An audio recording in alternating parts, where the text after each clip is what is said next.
Blood Bowl. I'm Complacent Badger. I'm Sir Kilo. We are watching the Snarltoof Smashas versus the Coarse Heirs. That is a bit of a team difference, right? 1900 versus 1710. Yep, 190. 190. A lot of things you can get with 190. Yeah. It'll be interesting to see what the Coarse Heirs pick up for that. Yeah, I don't know. He's got 3 rerolls, doesn't need too many of them. Probably Bloodweiser Babes. Could get a Wizard. I'm guessing Apothecary was his choice.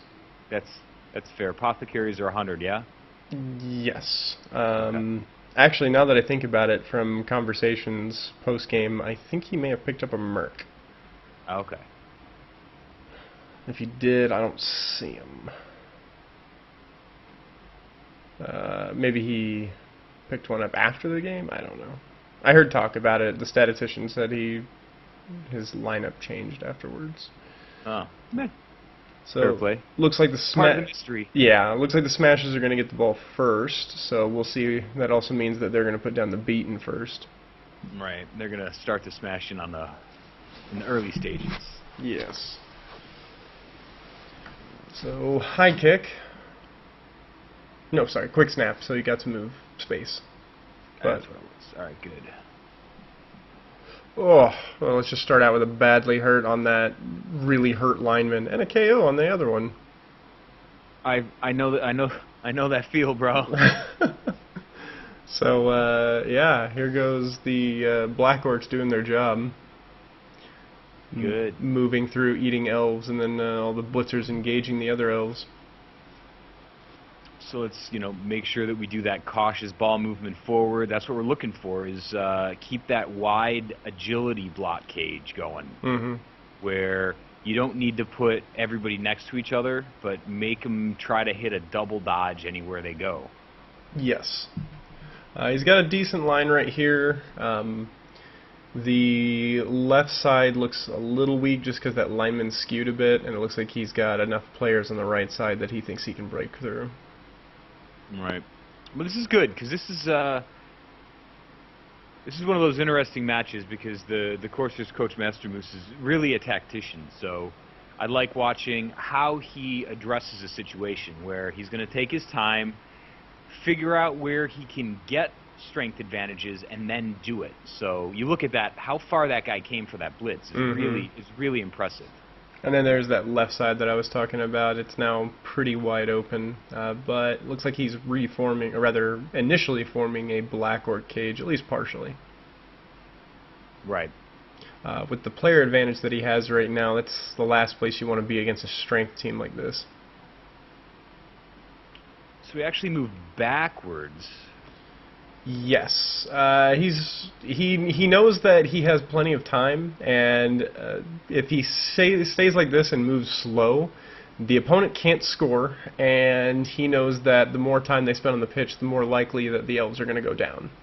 Right, and that's a good point. That even if he doesn't get a score on this drive, even if he takes 8 turns and just slowly but surely moves forward, the elves are going to score and give him a chance to tie it up in the second half. Because once they get the ball, there's not much you can do to prevent the score. The goal is to delay it to a reasonable amount of time. Yep. And 2 things I want to talk about. One, we're over on the left side, that lineman getting pushed off. That's a quick way to lose your number superiority. Again, we talked about it. If you're just going to stand up your guy and not move him off the sideline, wait till it's your last move, dodge him out, because you're going to lose him. That's just what's going to happen. Or leave him on the ground. Choose one. Second is when he reformed that cage, for some reason, maybe because he doesn't want to get broken in from the front, but instead of kind of leapfrogging the guys behind, if they had the proper movement allowance to do it, he could have gained more yards had he just brought the back forward, because the lead guy had to hit to get him out of the way. Right. But instead, he just kind of moved everyone one space. I see that. You can do a slow crawl with a cage, but not one space a turn, because that is a dead. That's a dead lineman, and he applies the death. Yep.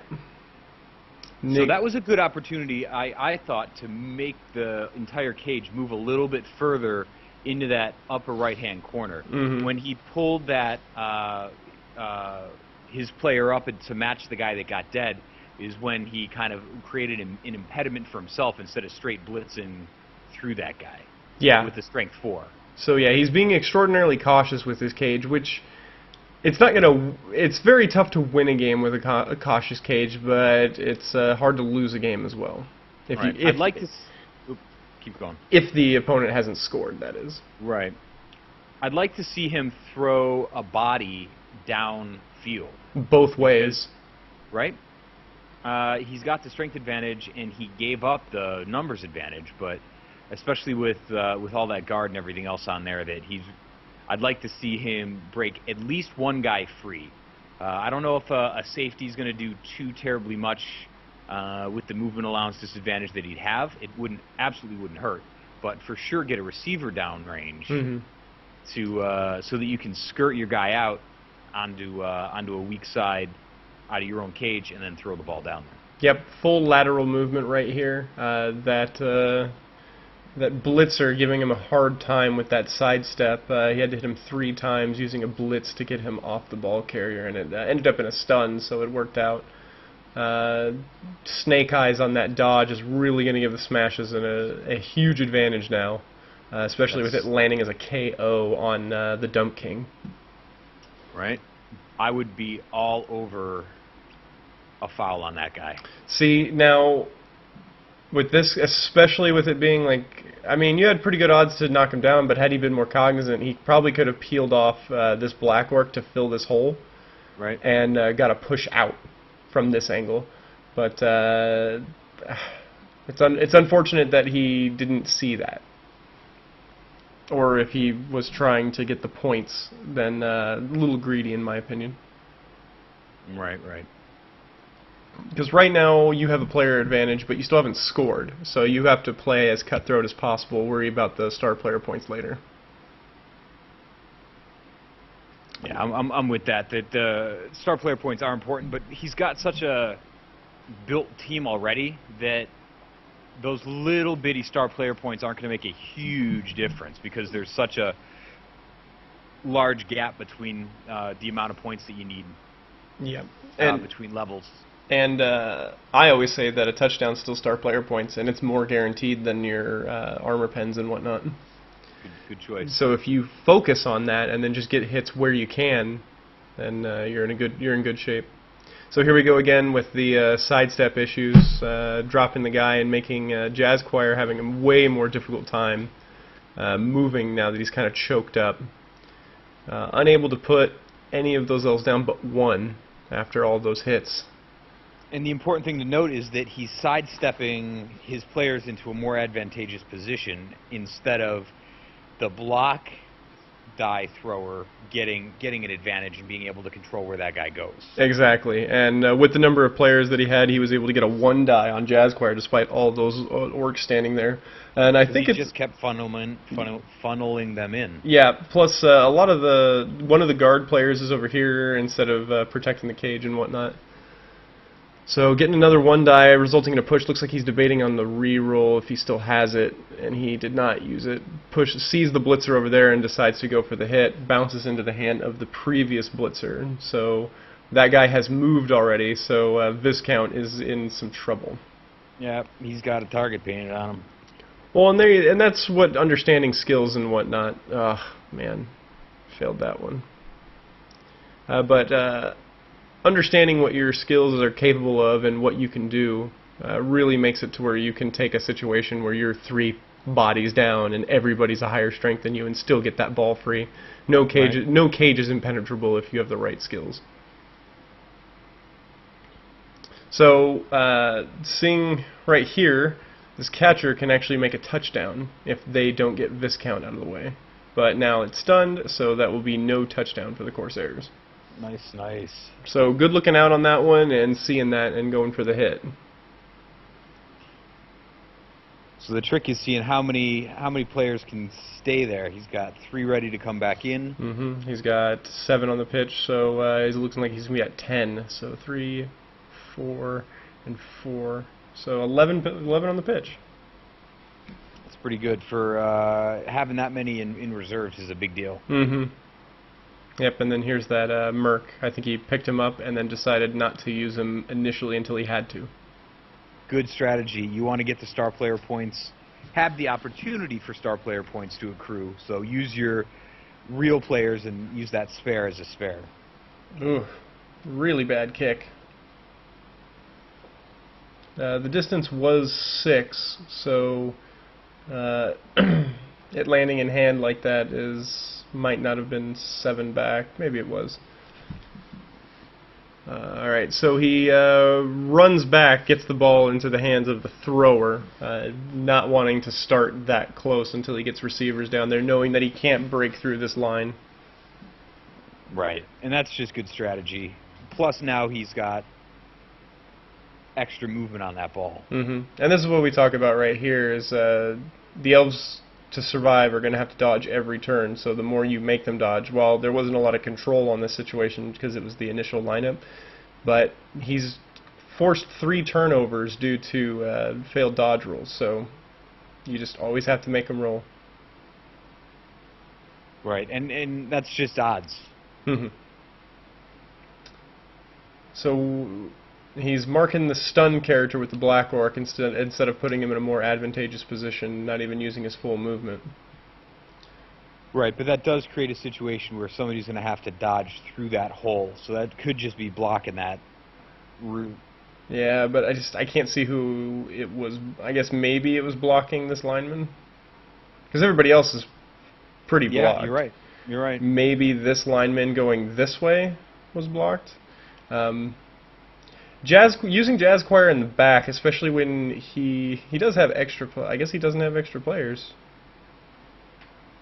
I think I would put a Blitzer or something in the back instead of Jazz Choir. Jazz Choir is not built to be a safety. Right. I'd put somebody with block. Yeah, even a lineman with block, you have it. I mean, you got one with block and tackle. That's who I'd use. That gets that dodge reduction. Yep, and then run him with Jazz Choir, so that Jazz Choir can, make the difference when that ball gets loose. Right. All right, another KO and another stun, another KO. So losing the entire right flank in one fell swoop.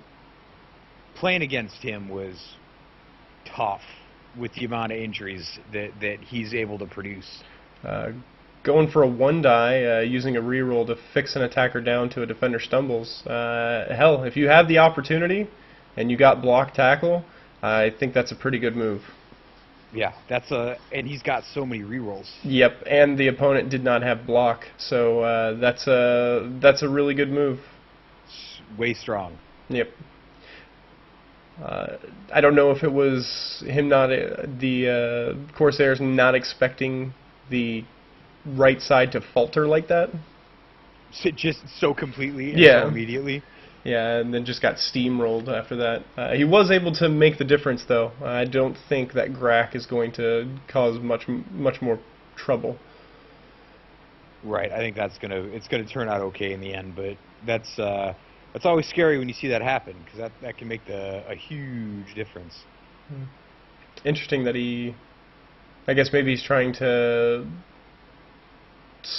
mark him to slow down if he's going to do a handoff. Interesting that he went for this player. I guess just marking to mark. Yeah, worrying about the receivers. Mm-hmm. He moved Jazz Choir up. Yeah, I tend to, if I play offense, or rather, if I play defense with my throwers, I tend to go on the offensive with them, get them near the ball carrier while their thrower. He's useless in the backfield. You're not using him for what his skills are. You need to use basically the thrower as the assist, going for the opponent, and then if he picks it up, great, or he can just give a quick toss to somebody else. All right, usually he's going to have the ability to dodge out or have a higher movement allowance to get there. Mm-hmm. And when you got a thrower with armor value 8, fumbled pass on 2 Snake Eyes.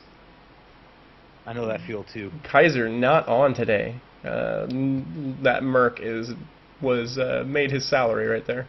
Right? Just he's rope-a-doping, right? Is that the technical term for that? Yes. Punch me in the face as hard as you can. Punch me in the fucking face. There we go. So Solid strategy. Yep, marking that ball, especially with the big guy. Got another badly hurt. That was Kessler. That's one of my guys. Just playing a lot of rough teams. Yeah, that's this is a league for that though. You're gonna see a lot of that. Yeah. So really all we got for star players left is Baron Bartholomew, Kaiser, Caesar, and Dauphin. So he's still got a pretty good lineup. But he is severely outnumbered right now. So that's the beautiful thing about these guys. They only need 2. Get a little fearless, and that's just you gotta have rolls as well, you know. Well, that pickup was at a -3. That was, I think, that was more of a last-ditch effort. Oh yeah, and that's what you're gonna get into is. Well, see, that's tough because now he's got. I was just thinking that I was like, well, now what he's gonna do about it? Should have taken that hit maybe first and then picked up the ball. Yeah, I think I would have done that as well. And then I think I might have actually taken the 3+ dodge if I had a reroll still. Yeah. Because you're basically just putting yourself in a similar situation on your turn, and most likely he's going to make it worse. He's got enough buddies there. I think he could handle it. Yeah, but I guess with the sidestep though, right? Yeah, that's the issue. I mean, yeah, but I mean, with as many turns as there's left, I guess waiting is fine. And this is what I'm talking about, making the situation worse. Like it was a difference of, ooh, well, that'll help out quite a bit. But that 3+ could have potentially been the best situation for him had things gone Master Moose's way. Right. Alright, so coming back, not that it's impossible, but it does not look like the Corsairs are going to be able to score. I believe they only have 2 turns. And with the number of players trying to get through this line and score is going to be tough. Yeah, because they're not the immediate deep penetrators like the Speedwalkers are. Yep, and it's 8 to 11 right now.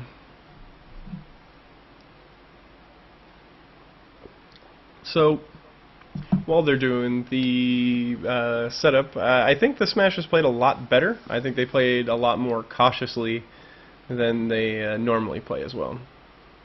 I'd agree with that, and I think that he had good pitch awareness where he kind of knew where the attack was going to come from and did a really good job of mitigating that. I think that a couple early hits and successes there really made the difference in how Master Moose felt when confronting the opponent. We didn't see a lot of that ball movement that's pretty characteristic of him. Just didn't really get behind the line at all, which is really impressive. At least my perception of what happened with Master Moose this game is that I think he got entirely too aggressive against this team. I think just giving him 1 space a turn, he could have dwindled down the clock without losing so many guys. He spent a lot of time bringing the hits and trying to break the cage and doing all that. By the way that, I mean, hindsight 2020 and everything, but by the way that Masrak was playing, you could almost see that he was not willing to go more than 1 or 2 spaces if it wasn't just going to be handed to him. Correct. So I think had he just run the clock and done exactly what Master Moose, or rather what Masrak was aiming for, oof, that was a quick. Whoa. Yeah. So that's it. He had a chance to score and tie it up, but the rolls were not with him on that one. But yeah, I just think he played too aggressively. I think he forgot how strong this team is. Yeah, and that's a bit of a problem because they didn't really have as much so much tackle that would have made a difference. He didn't get the dodge rolls that he sometimes does, and that's the world in and of itself balancing him back out. So that was it was good play on both sides, and that's unfortunate that that Master Moose didn't get even a touchdown on that. Yeah. Yeah, it's a tough one, but I think both teams will come back and play really well in their next game. All right, good point. Yep. See you guys later. Later.